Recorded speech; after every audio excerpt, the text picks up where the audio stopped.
I want to welcome Agile XRM to the podcast. I've known the people at Agile XRM for the past 12 years. I've seen how their business process management tool can add massive value to complex organizational processes in sectors such as finance and government. If you have complex processes or a need for dialogues on the Power Platform or Dynamics 365, take a look at how this BPM tool can add value. You can find them at agilexrm.com or check out the show notes for more details.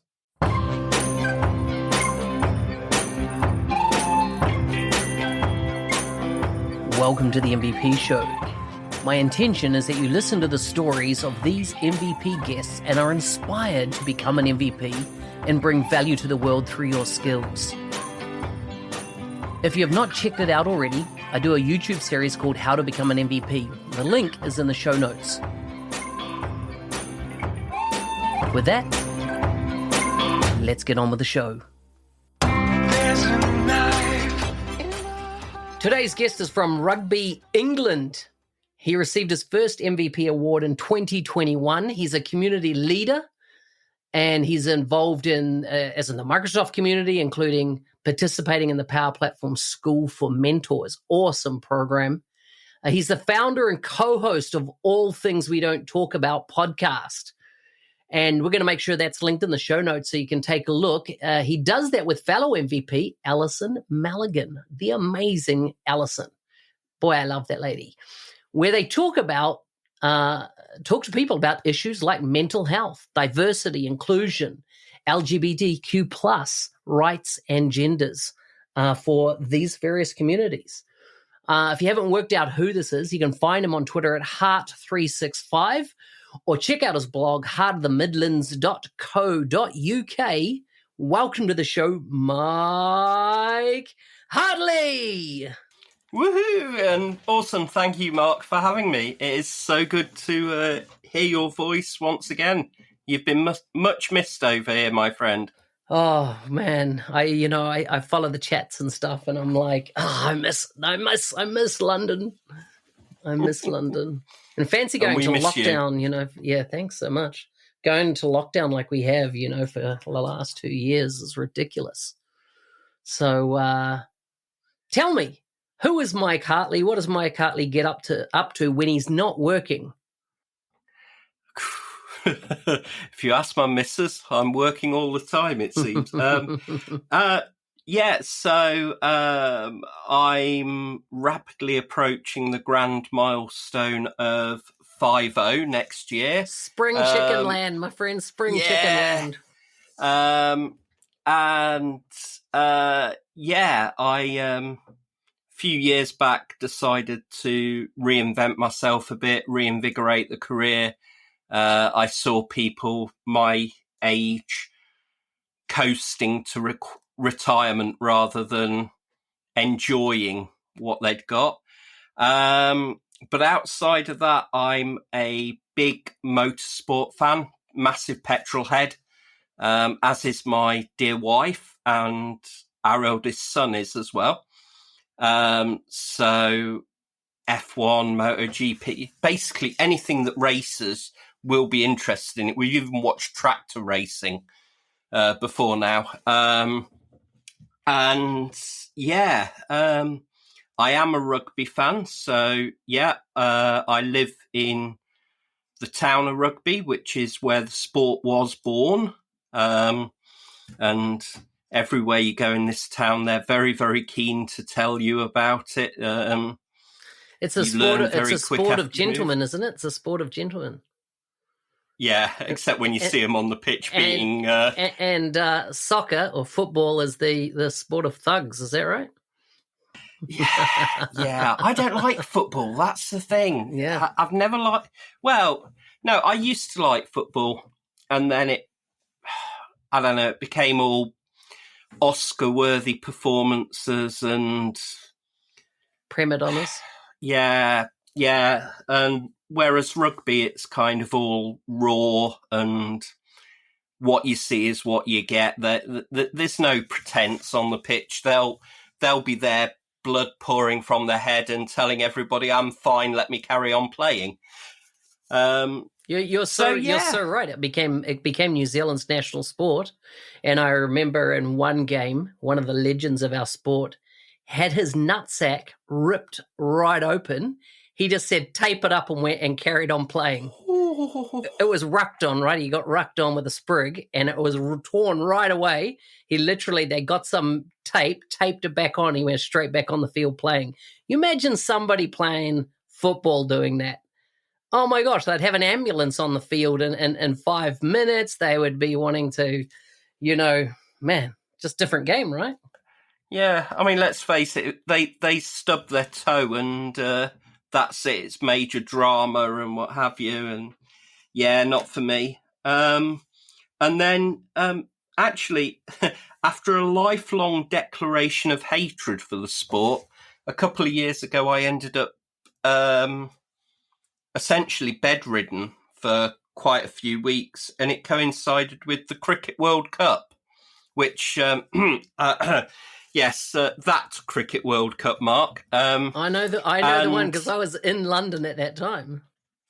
Yeah, and I ended up watching nearly every single match of that and got hooked on cricket ever since. So you watched the Kiwis have it stolen by the English team. I watched the English win a well-deserved victory after a hard-fought gladiatorial match. There was no way. It was a bad call by the umpire. Anyhow, we digress. Listen, I'm really keen to understand your podcast. Tell us about your podcast and why people should be going over and having a listen. Yeah, so I've been a big champion for speaking out about mental health issues for a number of years now. I have my own battles with mental health that I talk about very, very openly. And whenever I put a tweet out about it or mentioned it, I'd get people messaging me in direct messages or at Ignite London. I had people find me and they'd kind of just sort of sneak up to the side of me and they'd be like, "That's really brave." I'm like, well, it shouldn't be. I mean, if I'd got a broken leg, I would tell you I've got a broken leg.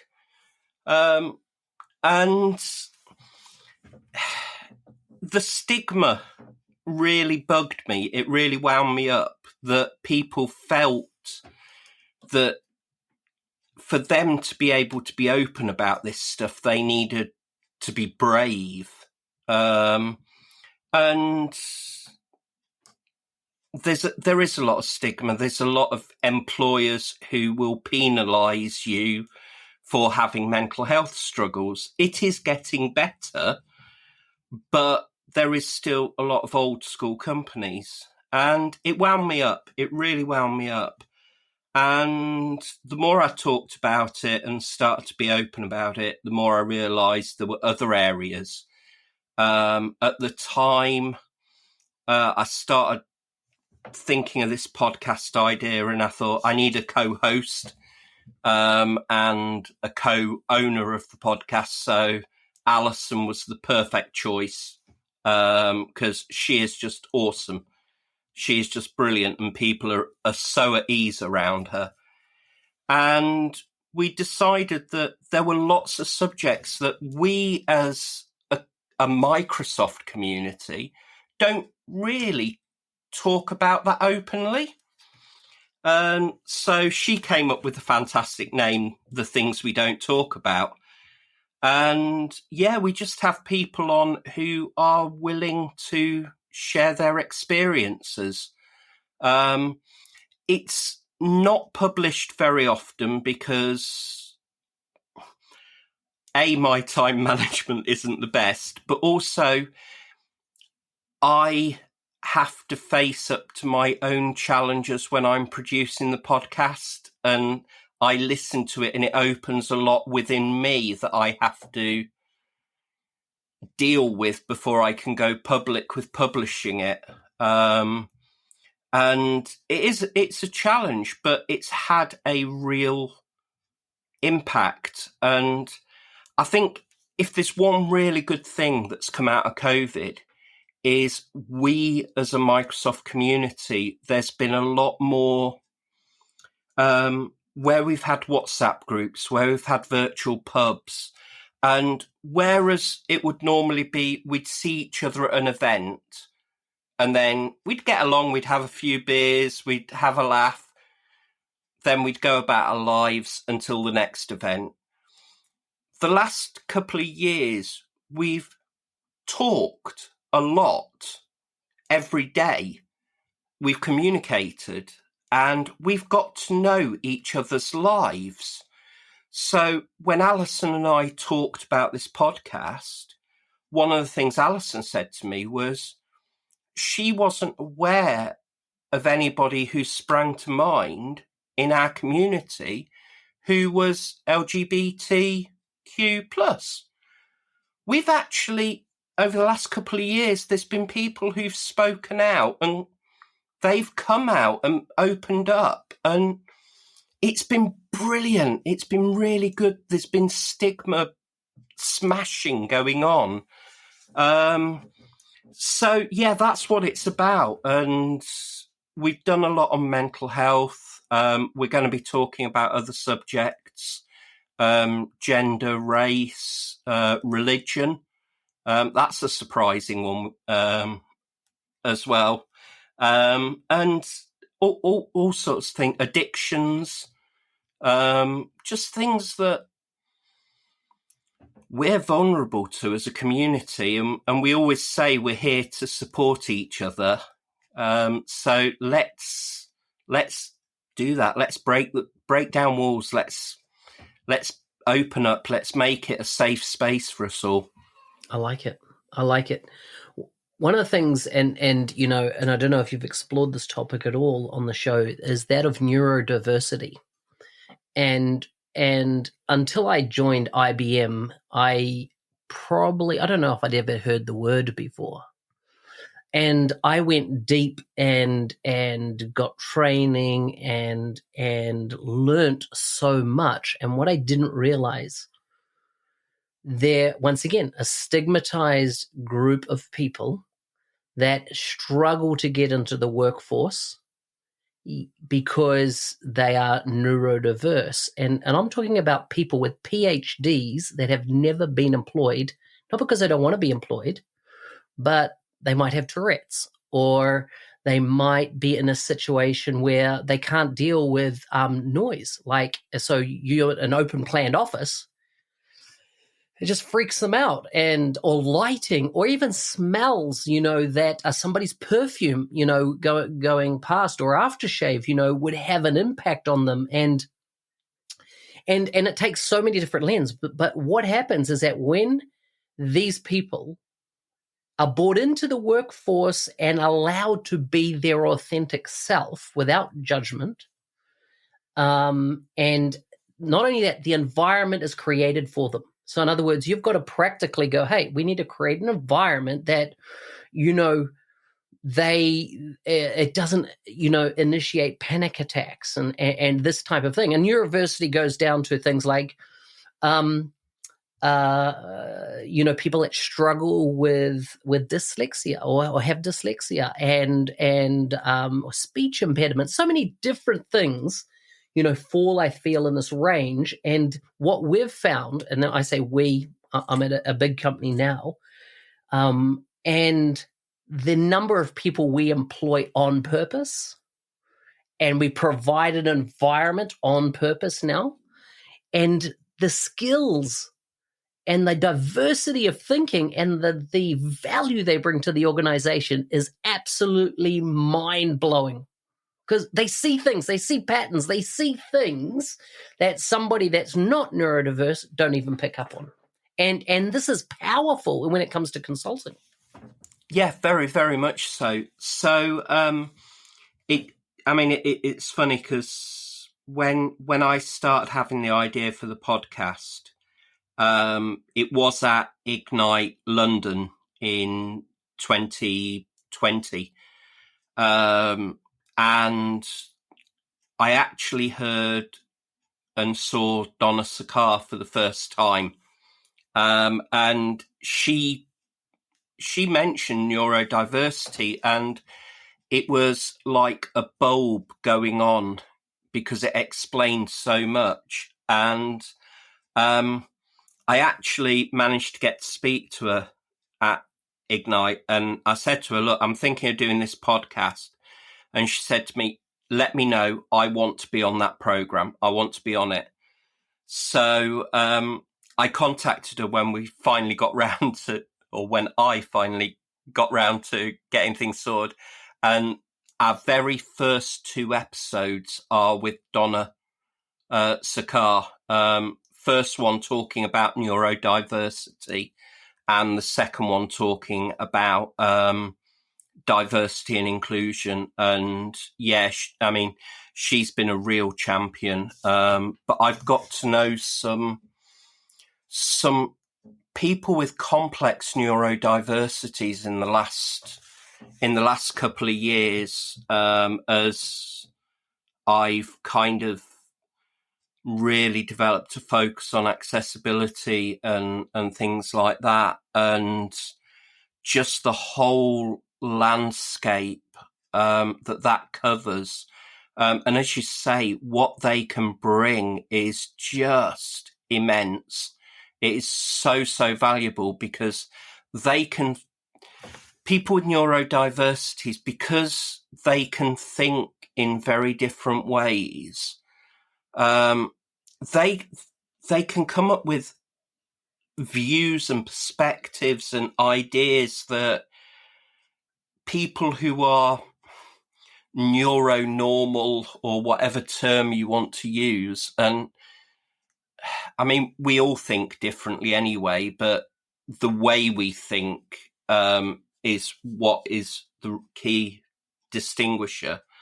But those of us that are neuronormal or neuronormative, I think the phrase is, we get into patterns of thinking that are shaped by working with set patterns and things like that. And you get somebody who might be autistic comes in, and they see these patterns, they see these different ways of connecting things, and it's so much richer when you include. It really, I mean, the whole of life is you include different people, and you get a much more colourful, varied, exciting world. Yeah, totally agree. And I think it's on companies to more and more get educated and get up to speed on this, because it's critically important.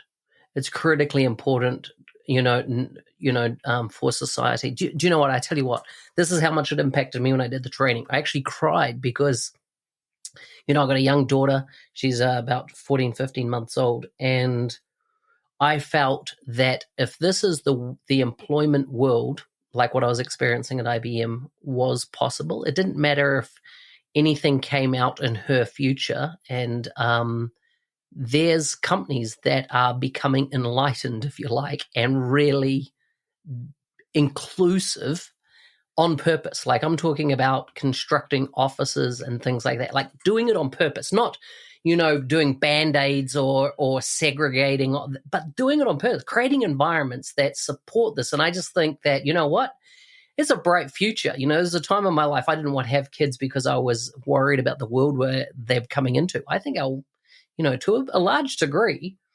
it's things are getting better in my mind and what I'm seeing. Sure, there's some crazy shit going on in the world in some places, like, Ukraine at the moment, and Ethiopia and other parts of the world. But I feel like in the culture I was brought up in, there's, which came from a very strong religious ethic, our society, if you like, is now starting to realize that, hey, there's a lot of other things that we actually got to get much smarter on, much better on purpose, and proactively do things to create a better world for everybody. Yeah, very much so. Very much so. Companies are starting to wake up to this. There is a lot more out there being spoken about, and I know my perspective on things is slightly different because of the people I'm connected with on LinkedIn and Twitter. Obviously, these things, the algorithms surface all this stuff for me. But even if I take that to one side, if I go onto one of my other Twitter accounts that doesn't have any of this, I'm seeing a lot more people talking about these things, discussing it, companies being really forward in the way that they are talking and recruiting and, as you say, building to make an all-inclusive environment. And there's a lot of learning going on because you cannot make an environment, just as you can't make anything 100% accessible or suitable for everybody, because what you might do for Fred over here might not suit Jane over here. It might actually have the opposite effect. But this is where we, as a society, as an industry, as a culture, we need to learn, well, how do we build these inclusive environments? What are the steps we can take to include as many people as possible and make sure that we're not inadvertently excluding people? Because a lot of the people I know within this industry, and in fact, the majority of the people I know in this industry, if you told them, look, what you're doing is actually excluding a big chunk of people, they would be absolutely gutted. They would be devastated if you told them that their actions were excluding a whole group of people. And that's the challenge. It's that people aren't aware that's happening. And the more we're talking about it, the more the change is happening. We are seeing it becoming a normalized conversation. I remember London 2012 Olympics. There was one thing that really absolutely shook a lot of people. And that was when the anthems were played, the announcers in the stadium said, would those, if you are able to, please stand for the national anthems?